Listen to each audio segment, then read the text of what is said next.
The text came at 4:47 p.m. on a Tuesday. I was standing in my kitchen, frosting a store-bought vanilla cake with the kind of careful precision that comes from having absolutely nothing else to look forward to.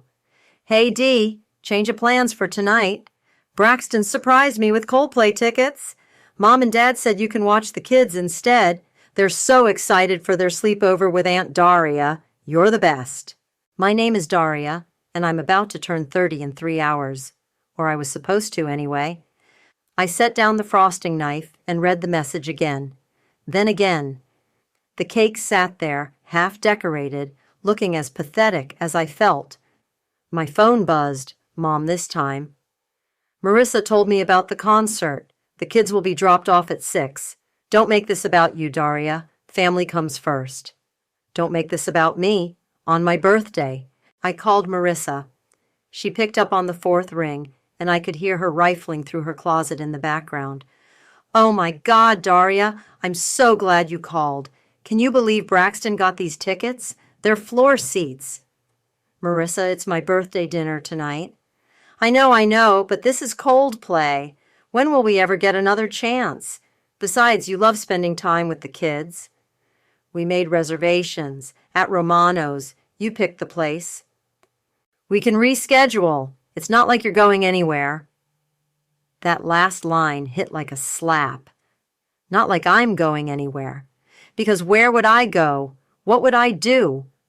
I'm just Daria, the reliable one, the one who shows up, the one who never has her own plans worth protecting.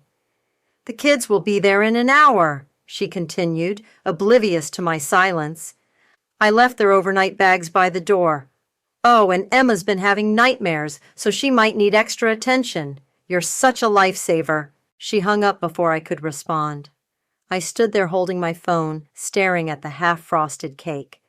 30 years old, and this is what I had to show for it. A Tuesday night babysitting job I didn't ask for, canceling a dinner I'd been looking forward to for weeks. The doorbell rang at exactly 6 p.m. Marissa stood there in a black dress that probably cost more than my rent, holding Emma's hand while the 2 boys wrestled behind her. Braxton waited in the car, engine running. "You're amazing for doing this," Marissa said, kissing my cheek with the kind of performative affection that makes you feel more alone than if she'd said nothing at all. "Emma, be good for Aunt Daria." Emma, who's 5 and has her mother's talent for manipulation, looked up at me with wide eyes. "Mommy said you wanted us to come over because you don't have any friends to play with." Marissa laughed. "Kids say the darndest things. We'll be back tomorrow afternoon. Love you." And then they were gone, leaving me with 3 kids under 8 and the growing realization that this wasn't just about tonight. This was about every birthday, every holiday, every moment when I might have been allowed to matter. I ordered pizza and let the kids watch movies until they fell asleep on my couch. Then I sat in my kitchen, looking at that stupid cake. I'd bought candles earlier, the fancy number ones that spell out 30. They were still in the package. I lit a single candle from my junk drawer and stuck it in the center of the cake. "Happy birthday to me," I whispered to my empty apartment. But I didn't cry. I didn't feel sorry for myself. Instead, I felt something I hadn't felt in years: clarity. I blew out the candle and walked to my laptop. In the corner of my desktop, buried under work folders and random downloads, was a folder I'd created 2 years ago and never opened. I'd named it Exit Plan during a particularly bad week when Mom had volunteered me to help Marissa move without asking, and I'd spent my entire weekend carrying boxes while everyone else supervised. I clicked it open. It was empty, except for a single document: things I want to do before I die. The list was pathetic: travel, take art classes, date someone who doesn't know my family, live alone without guilt. I opened a new document and started typing. Step 1, document everything. The next morning, I dropped the kids off at Marissa's and went straight to my laptop. I opened a spreadsheet and started typing dates, times, and dollar amounts. Every babysitting session, every canceled plan, every emergency that somehow became my responsibility. The numbers were staggering. In the past 7 years, I'd provided 847 hours of free childcare. At the going rate for babysitters in our area, $15 an hour, that was $12,705. Not counting the times I'd bought groceries for them, picked up prescriptions, or covered their dinner when they were running late. My phone rang. Mom. Marissa said you seemed upset last night. I was fine. Good. Because she's planning Emma's birthday party next month, and she'll need help with decorations. You know how creative you are. Actually, I might be busy that weekend. Silence. Then, busy with what? I'm thinking about taking some art classes, maybe traveling. Daria, you can't just abandon your family because you're having some sort of midlife crisis. I'm 30, Mom. That's not midlife. You know what I mean. Marissa needs you. Those children need their aunt. What about what I need? This is what I'm talking about. You're being selfish. Family means sacrifice, Daria. I sacrificed for you girls, and now it's your turn. She hung up. I added the conversation to a new document titled Guilt Trip Log. That afternoon, I called Dr. Martinez's office. I'd been putting off therapy for months, telling myself I couldn't afford it. But looking at that spreadsheet, I realized I'd been giving away more money in free labor than therapy would cost. I have an opening Thursday at 2 p.m., the receptionist said. I'll take it. Thursday came, and I sat in Dr. Martinez's office, fidgeting with my purse strap. Tell me what brought you here today, she said. My family canceled my birthday dinner so I could babysit, and I'm starting to think that's not normal. How did that make you feel? Invisible, like I don't matter unless I'm useful to them? How long has this dynamic been going on? I thought about it. Since Marissa had her first kid 7 years ago, maybe longer. I've always been the one who helps, who shows up, who doesn't complain. And what happens when you do complain? They tell me I'm being selfish. That family comes first, that I should be grateful to spend time with the kids. Dr. Martinez nodded. What would happen if you said no? I don't know. I've never tried. That weekend, I got my chance. Marissa called Friday night. Hey, can you watch the kids tomorrow? Braxton and I want to go to that new brunch place. I took a breath. I can't. I have plans. What plans? I'm going to the art museum. By yourself? That's sad, Daria. Just bring the kids with you. No, I want to go alone. Fine, be weird about it. I'll ask Mom. She hung up. 20 minutes later, Mom called. Marissa says you're refusing to help with the children. I'm not refusing. I'm just not available. For what? To wander around some museum by yourself like a lonely old woman? Maybe I am lonely, Mom. Maybe that's the problem. The problem is you're being dramatic. Cancel your little museum trip and help your sister. No. The word hung in the air like a challenge. Excuse me? I said no. I'm going to the museum. Daria Marie, you will not. I hung up. My hands were shaking, but I felt something I hadn't felt in years. Powerful. Saturday morning, I turned off my phone and went to the museum. I spent 3 hours looking at paintings, reading plaques, sitting in the sculpture garden. No one needed me. No one called my name.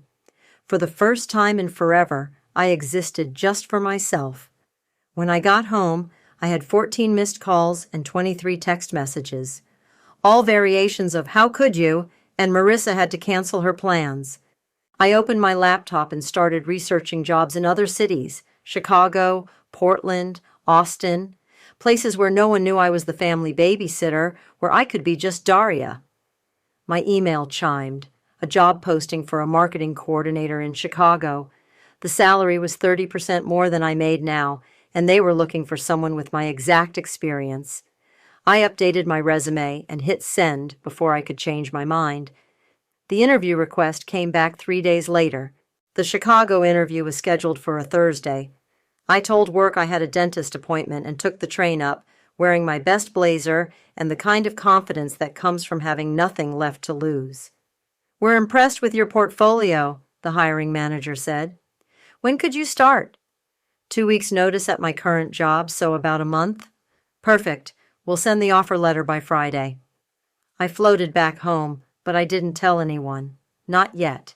That weekend, Marissa called with her usual dramatic flair. Daria, I have the most amazing news. Braxton booked us a cruise for our anniversary. 7 days in the Caribbean. That sounds wonderful. I know, right? And the best part is, it's the same week as spring break, so the kids will be out of school anyway. You can just keep them at your place the whole time. It'll be like a fun sleepover week. I gripped the phone tighter. When is this cruise? April 15th through the 22nd. I already cleared it with Mom and Dad. They think it's so sweet how much you love spending time with the kids. April 15th, the exact week I'd planned to move to Chicago. That sounds perfect, I said, my voice steady as glass. I'd love to watch them. Really? Oh my God, you're the best sister ever. I was worried you'd be weird about it like you were with the museum thing. No weirdness here. I'm happy to help. You're amazing. I'll drop off their schedules and emergency contacts next week. Emma's been asking for you constantly. She says you're her favorite aunt. I'm her only aunt, Marissa. Details. Love you. After she hung up, I sat in my kitchen and laughed. Actually laughed out loud. The timing was so perfect, it felt like the universe was handing me a gift. Monday morning, I walked into work with a spring in my step. My coworker Sophia noticed immediately. You look different. Did you do something with your hair? I got a job offer in Chicago. Sophia's eyes widened. Holy shit, Daria, that's amazing. When do you start? Assuming I accept it, 3 weeks. Assuming? What's to assume about? I told her about the cruise, about Marissa's automatic assumption that I'd be available, about 7 years of being the family's unpaid nanny. So you're going to turn down your dream job to babysit? Sophia asked. Oh, I'm taking the job. I'm just not telling them yet. Sophia grinned. I love where this is going. That evening I called the number I'd found in my mom's old address book, a number I hadn't dialed in 15 years. Hello? Aunt Scarlett? It's Daria. Silence. Then, well, I'll be damned. Little Daria, how are you, sweetheart? I'm not sure. Can we talk? Of course. What's going on? I told her everything. The birthday, the babysitting, the job offer, the cruise. She listened without interrupting. You know why your mother and I don't speak? She finally said. Mom said you abandoned the family. Scarlett laughed, but it wasn't bitter. I got married and moved to Denver. Your mother said I was being selfish, choosing a man over family. She wanted me to stay and help raise you girls while she worked. When I said no, she cut me off. I never knew that. Your mother has a very specific idea of what family means, and it usually involves someone sacrificing their life for everyone else's convenience. I feel guilty even thinking about leaving. Guilt is just fear wearing a fancy dress, honey. What are you afraid of? That they'll hate me, that I'll hurt the kids, that I'm being selfish. Let me ask you something. If you stay, if you keep being their free babysitter forever, what happens to your life? I thought about it. I guess nothing. I just keep doing what I'm doing. And is that enough for you? No. Then you have your answer. The next day, I accepted the Chicago job offer. I also started apartment hunting online and scheduled the movers for April 14th, the day before the cruise. I called Marissa to confirm the babysitting arrangement. You're sure you can handle all 3 kids for a whole week? She asked. Absolutely. I've got everything covered. You're such a lifesaver. I don't know what I'd do without you. You'll never have to find out, I said, and meant it in a way she'd never understand. That night, I signed a lease for a 1-bedroom apartment in Lincoln Park. The deposit was exactly what I'd calculated Marissa owed me for 6 months of babysitting. The pieces were falling into place. The movers came at midnight on a Tuesday. I'd specifically requested the overnight shift, paying extra for the discretion. They worked like ghosts, wrapping my furniture in blankets and loading boxes labeled kitchen and bedroom into their truck. "You sure about the timing on this, lady?" the crew chief asked. "Most people move during the day." "I'm sure." By 4 a.m., my apartment was empty, except for an air mattress, a single suitcase, and the envelope I'd placed on the kitchen counter. The walls looked bigger without my pictures, more honest somehow. I'd been systematically dismantling my life for 3 weeks. Utilities canceled, mail forwarded, bank accounts transferred. I'd even found new homes for my plants, giving them to neighbors who promised to keep them alive. The hardest part was work. I'd trained my replacement, finished all my projects, and cleaned out my desk. Sophia was the only one who knew the real reason I was leaving. "I still can't believe you're actually doing this, Sarai," she said on my last day, helping me carry a box to my car. "Neither can I. What if they try to guilt you into coming back?" "They can't guilt someone who's unreachable." "You're changing your number?" New city, new phone, new life. That weekend, Marissa stopped by with the kids' overnight bags and a 3-page typed list. "I know you've watched them before, but this is a whole week," she said, spreading the papers across my kitchen counter. "Emma needs her nightlight plugged in exactly 3 feet from her bed, or she won't sleep. Jake has to take his allergy medicine with food, not on an empty stomach, and Tommy can't have sugar after 6 p.m. or he'll be bouncing off the walls." I nodded, pretending to read the list. "Got it. Oh, and here's the emergency contact sheet. Pediatrician, dentist, poison control. Not that you'll need poison control, but just in case." "Of course." And I wrote down their schedules. Emma has dance class Tuesday and Thursday. Jake has soccer practice Wednesday. Tommy has that play date with his friend Marcus on Friday, but only if Marcus's mom confirms. "Marissa, I've got this." I know. I'm just nervous about leaving them for so long. But if anyone can handle it, it's you." She hugged me, and for a moment, I felt a stab of something that might have been guilt. But then she pulled back and said, "You're so lucky you don't have kids of your own. You get all the fun parts without any of the real responsibility." The guilt evaporated. "When do you leave for the cruise?" I asked. "Saturday morning. Our flight's at 8 a.m., so we'll drop the kids off around 6. Is that too early?" "Not at all. I'll be ready." After she left, I sat on my air mattress and looked at the list. 3 pages of instructions for watching children I'd been caring for since they were babies, as if I didn't know Emma was afraid of the dark, or that Jake was allergic to shellfish, or that Tommy turned into a tiny tornado when he had too much sugar. I folded the list and put it in the envelope with everything else. Thursday night I had dinner with Aunt Scarlett. She'd driven down from Denver to help me with the final details. "You nervous?" she asked over pasta at a quiet restaurant downtown. "Terrified." "Good. That means you're doing something that matters." "What if I'm making a huge mistake?" "What if you're not?" "The kids are going to be confused. They'll wonder why I left. They'll understand when they're older.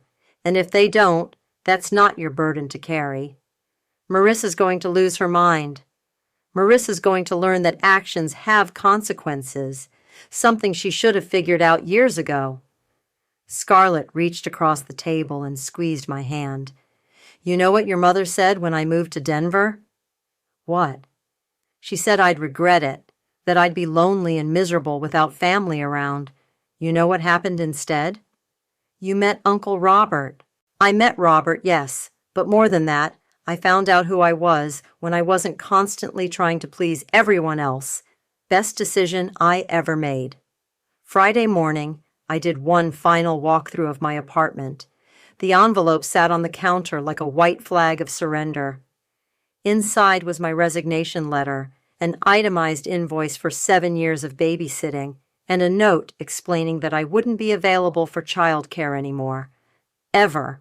My phone buzzed, a text from Marissa. "So excited for tomorrow. The kids are packed and ready. You're the best sister in the world." I turned off my phone and drove to Chicago. Saturday morning at 5:45 a.m., I was sitting in a coffee shop 3 states away when my family pulled up to my empty apartment building.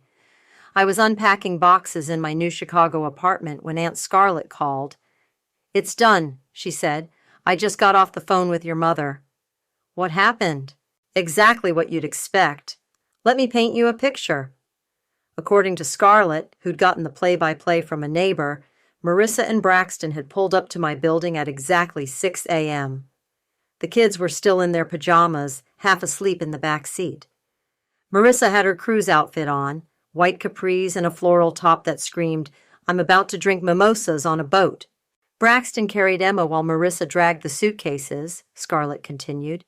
"They got to your door and knocked. Nothing. Knocked again. Still nothing." "Then what?" "Marissa used her spare key. You know, the one you gave her for emergencies 3 years ago?" I'd forgotten about that key. Oh, God. They opened the door to an empty apartment. Not just empty, completely stripped. The only thing left was that envelope on the counter. I could picture it perfectly.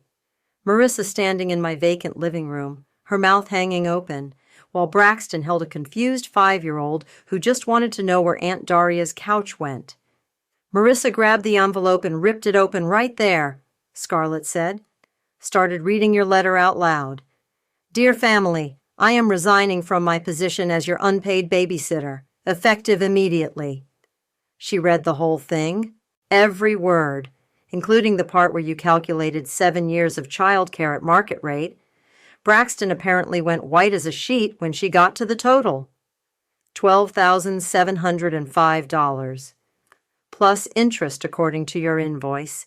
Very professional touch, by the way. I could hear the smile in Scarlett's voice, but I felt sick. "What about the kids?" Emma started crying. "Jake asked why all your stuff was gone. Tommy, bless his heart, found a crayon on the floor and started drawing on the wall." "This is awful." "It gets better. Marissa called your mother, screaming into the phone. 'She's gone! She's actually gone! What kind of person does this?' Your mother drove over immediately.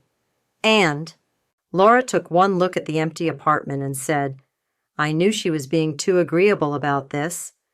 Then she read your letter and started ranting about how ungrateful you are, how she raised you better than this, how you've abandoned your family in their time of need."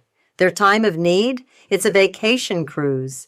That's exactly what the neighbor said, Mrs. Peterson from 4B. She came out to see what all the commotion was about, and when Marissa explained the situation, Mrs. Peterson said, "Wait, you expected your sister to watch 3 kids for a week so you could go on vacation, and you're surprised she said no?" I laughed despite myself. Mrs. Peterson always liked me. Gets better. Braxton was on his phone, frantically calling babysitting services. Turns out booking 3 kids for a week on 0 notice costs about $800 per day. Holy shit. That's what he said. Marissa started crying, saying they'd have to cancel the cruise. They'd already paid for it, non-refundable. Your mother suggested they take the kids with them. On a cruise? With a 5-year-old? Braxton pointed out that cruise childcare costs extra, and they'd already blown their budget on the trip itself. That's when your mother said the magic words, "Well, someone has to watch them. I'm certainly not doing it." Mom said that? Direct quote from Mrs. Peterson, who was listening from her doorway. Your father, who'd been silent this whole time, finally spoke up. "Maybe we should have asked Daria instead of just assuming." Dad said that? He did. And that's when Marissa completely lost it. Started screaming about how you'd ruined everything, how you were selfish and vindictive, how you'd planned this whole thing just to hurt her. She's not wrong about the planning part. Laura tried to call you, but your number was already disconnected. That's when she really started panicking. How do we even find her? She could be anywhere. What did they do about the cruise? Canceled it. Lost about $3,000 in deposits and fees. Braxton was not happy. I heard he spent the rest of the morning calling his mother to see if she could fly in from Florida. Did she? She told him it was his responsibility to arrange childcare for his own children, and maybe this would teach them not to take advantage of family members. I sat down hard on one of my unpacked boxes. Even his mother sided with me? Even his mother? Oh, and the best part? Marissa posted on Facebook about how her selfish sister had abandoned her family. The comments were not what she expected. What do you mean? People started asking why she didn't have a backup plan for childcare, why she assumed you'd be available. Some of her friends pointed out that they'd seen you at every single one of the kids' birthday parties, school events, and soccer games for years. Really? One comment said, maybe your sister got tired of being treated like hired help. It got 47 likes. I was quiet for a moment, processing everything. Daria, you still there? Yeah, I'm here. How did Mom get your number? She didn't. I called her. Why? Because I wanted her to know that you're safe, you're happy, and you're not coming back. And I wanted her to know that if she tries to guilt you into returning, she'll have to go through me first. What did she say? She said karma would catch up with you eventually. I looked around my new apartment, at the boxes labeled Fresh Start and New Life, at the windows that faced a lake instead of a parking lot. Maybe it already has. 2 weeks into my new life, I was hanging a painting in my living room when someone knocked on my door. Through the peephole, I saw a guy about my age holding a plate covered with foil. Hi, he said when I opened the door. I'm Max from 3B. I brought you cookies. Welcome to the building. That's really sweet. I'm Daria.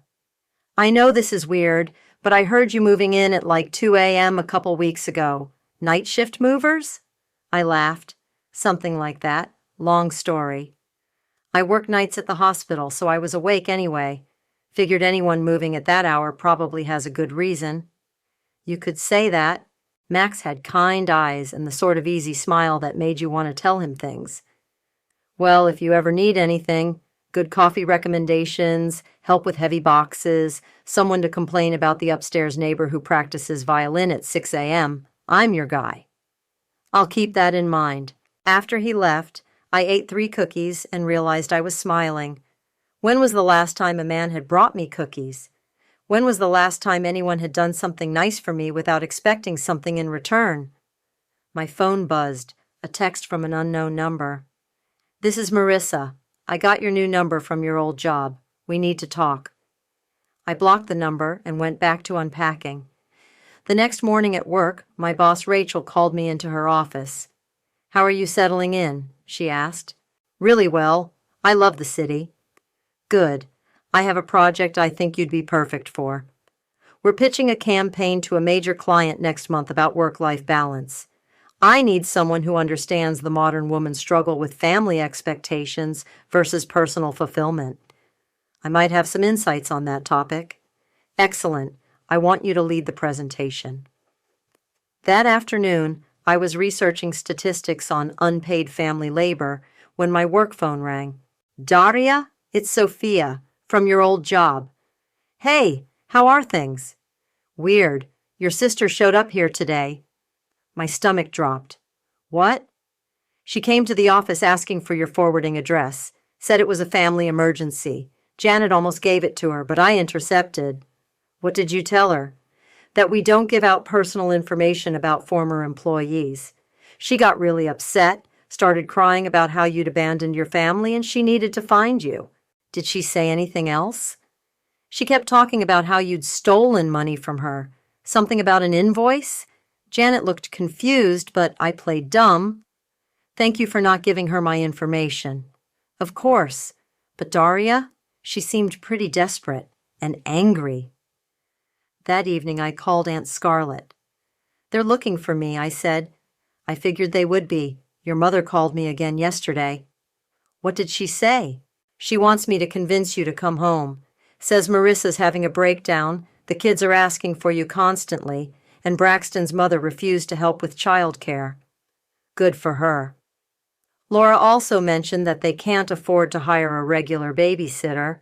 Apparently, they've been relying on you for so long that they never budgeted for actual childcare. That's not my problem anymore. No, it's not. But they're not going to give up easily. Laura said something about hiring a private investigator.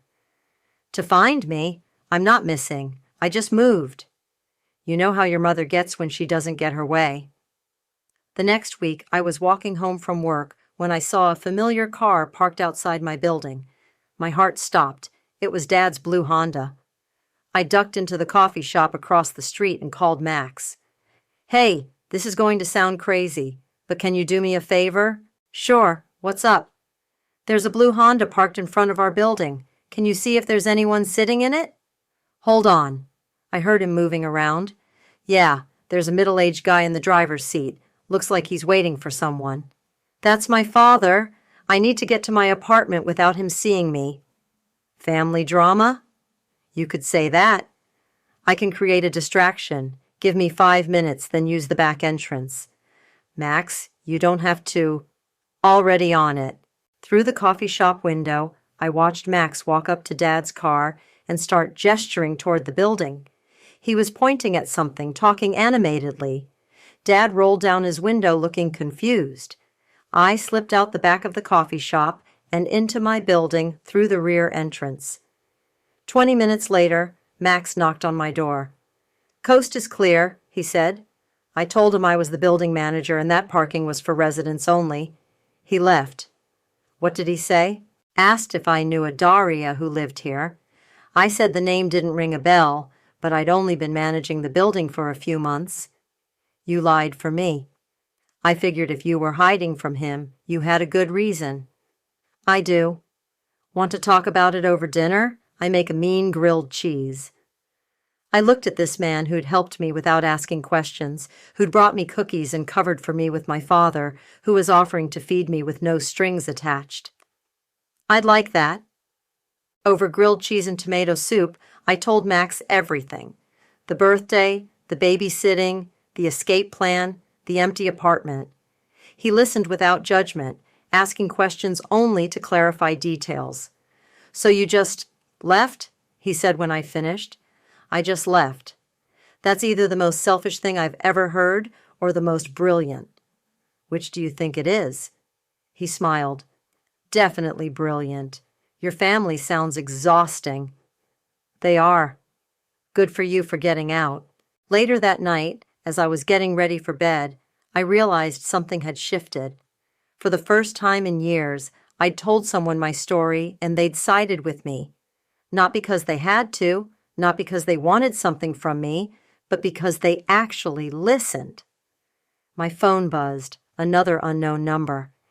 "Daria, this is Mom. We know you're in Chicago. We're coming to get you." I turned off my phone and went to sleep. The client presentation was scheduled for Thursday morning. I'd been working on the work-life balance campaign for 3 weeks, and I knew it was good. Maybe the best work I'd ever done. "You ready for this?" Rachel asked as we walked into the conference room. "More than ready." The clients were from a major insurance company looking to rebrand their image around supporting working families. 3 executives in expensive suits sat across from us, tablets ready. "Ms. Daria will be presenting our campaign concept," Rachel said. I stood up, clicked to my first slide, and began. "How many of you have ever been asked to work for free?" I asked. The executives looked confused. One raised his hand tentatively. "Now, how many of you have ever been expected to work for free, repeatedly, by people who claim to love you?" The room was silent. This campaign is about invisible labor, the work that women do that goes unnoticed, unpaid, and unappreciated, the birthday parties they plan, the elderly parents they care for, the nieces and nephews they babysit while everyone else lives their lives. I clicked to the next slide, a photo of a woman surrounded by children, looking exhausted. "Meet Sarah. She's 35, single, and has spent the last decade as her family's unpaid childcare provider. She's missed promotions, canceled dates, and put her own dreams on hold because someone had to watch the kids." The executives were leaning forward now. Sarah represents millions of women who are told that saying no to family obligations makes them selfish. But what if we told Sarah that her time has value, that her dreams matter, that she deserves a life insurance policy that protects her future, not just everyone else's? I clicked through the rest of the presentation, showing mock-ups of ads featuring women choosing themselves, taglines about protecting your own dreams, statistics about women who delay life milestones to care for family members. Our campaign message is simple: your life, your choice, your protection. We're not just selling insurance, we're selling permission to prioritize yourself. When I finished, the room was quiet. Then the lead executive started clapping. "That was incredible," she said. "When can we start?" After the clients left, Rachel pulled me aside. "Where did that come from? That wasn't just market research, that was personal." "Sometimes personal makes the best campaigns." "Well, whatever inspired it, keep it up. They want to fast-track this to national rollout." I was walking back to my desk when my phone rang. Aunt Scarlett. "You need to hear this," she said. "I just got the most interesting call from your mother." "What now?" "She's been trying to hire a babysitter for Marissa. Turns out professional childcare is expensive." "How expensive?" She called 3 agencies. The cheapest quote was $600 a week for 3 kids. That's just for after-school care, not weekends or emergencies. $600 a week? Gets better. Marissa had a meltdown when she heard the price. Started crying about how they can't afford it, how it's not fair, how you used to do it for free. Used to being the key phrase. Your mother told the agency that her other daughter had been doing it for years without pay, and couldn't they give them a discount? The woman at the agency said, "Ma'am, if your daughter was providing professional childcare services for free, she was being taken advantage of." I sat down hard in my desk chair. Someone actually said that? Direct quote. Your mother hung up on her. What are they going to do? Well, Braxton's mother finally agreed to help, but only 2 days a week, and she's charging them. His own mother is charging them $50 a day plus gas money. She told Braxton that if he wanted professional childcare, he needed to pay professional rates. I love her. It gets even better. Marissa posted another Facebook rant about how hard it is to find good childcare, how expensive everything is, how she misses the days when family helped family. Let me guess, the comments weren't sympathetic. One of her friends wrote, "Maybe you should have appreciated your sister more when she was helping you." It got 83 likes. 83? Another friend commented, "Wait, your sister was babysitting for free for years, and you're surprised she stopped?" That one got over 100 likes. I was laughing now. This is amazing. "Oh, I'm not done. Your mother decided to send you a bill." "A bill for what?" Quote, "Emotional damages caused by family abandonment." She calculated the cost of the canceled cruise, the emergency childcare, and something called stress-related expenses. "How much?" $12,000. She's billing me $12,000? The exact amount you invoice them for babysitting. She thinks she's being clever. Where did she send it? She mailed it to your old apartment. It got forwarded to my house. What did you do with it? Framed it. It's hanging in my kitchen next to my world's best aunt mug. That evening, Max and I were having dinner at a Thai place near my apartment when my phone buzzed with a text from another unknown number. "Daria, this is Braxton. Marissa doesn't know I'm texting you. Can we talk, please?" I showed Max the message. "You going to respond?" he asked. "I don't know. What would you do?" "Depends. Do you want to hear what he has to say?" I thought about it. Braxton had always been the quiet one, the one who stayed out of family drama. Maybe he had something different to say. I texted back, "You have 5 minutes." My phone rang immediately. "Daria, thank God. Look, I know you're angry." "I'm not angry, Braxton. I'm done. There's a difference." "I get it. I really do. We took advantage of you, and I'm sorry." "Okay. The thing is, we're drowning here. Marissa's been crying for weeks. The kids keep asking where you are. We can't afford regular childcare, and my mom can only help twice a week." "That sounds like a you problem." I know. But maybe we could work something out. We could pay you, not full babysitter rates, but something. Braxton, I live in Chicago now. I have a new job, a new life. I'm not your babysitter anymore. But the kids miss you. Emma drew you a picture. Then bring them to visit Chicago, like normal families do. We can't afford to travel right now. Then I guess you'll have to figure something else out. I hung up and turned off my phone. Feel good? Max asked. Actually, yeah, it really does. The insurance campaign launched on a Tuesday. By Thursday, it was trending on social media.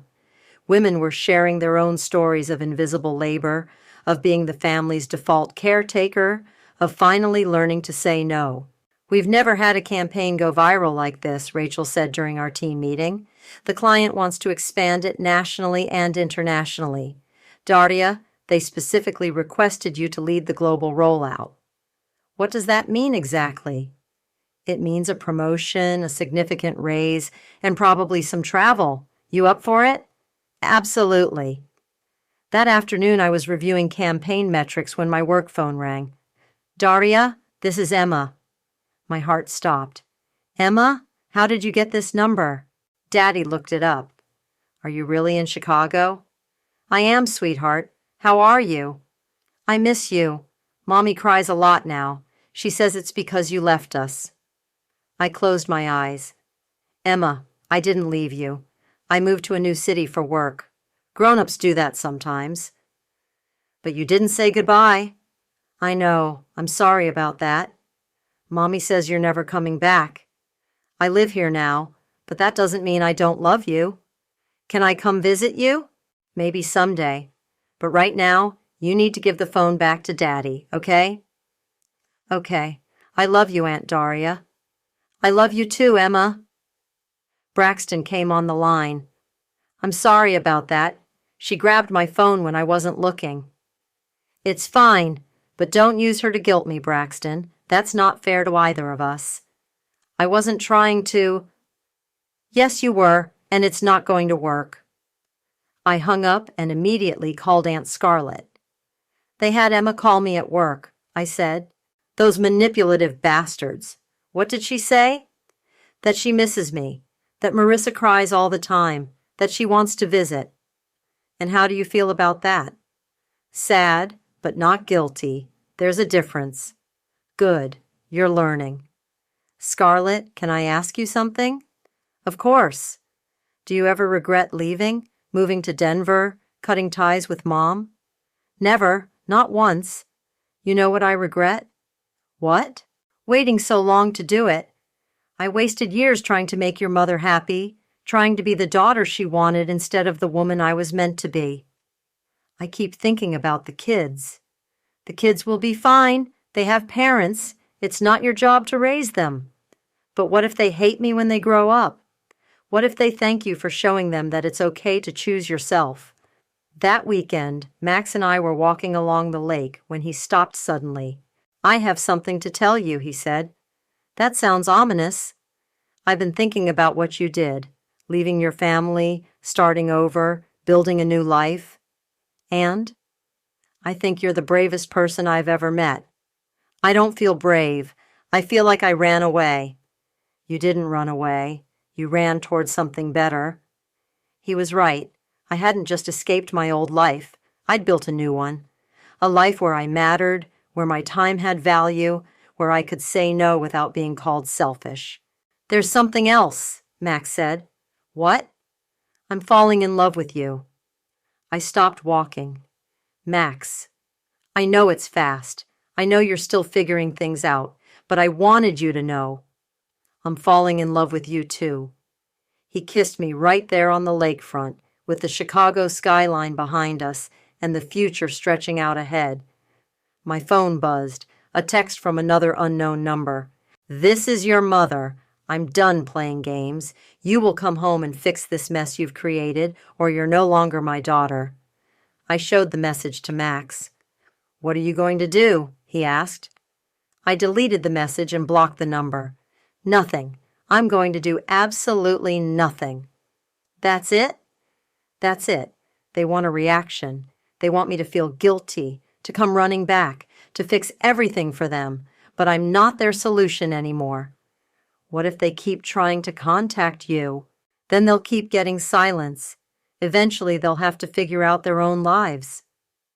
And if they don't, then that's their choice. I can't save people who don't want to be saved.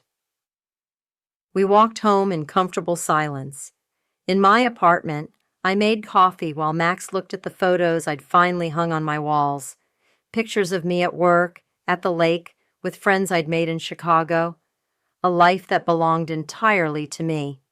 "You know what's funny?" I said, handing him a mug. "What?" "My mother said karma would catch up with me." "And?" "She was right. It did." "How so?" I looked around my apartment, at the life I'd built from nothing, at the man who loved me for who I was instead of what I could do for him. I got exactly what I deserved. My phone stayed silent for the rest of the evening, and for the first time in 30 years, that silence felt like peace. They wanted a babysitter. I became a ghost. Karma picked up where I left off.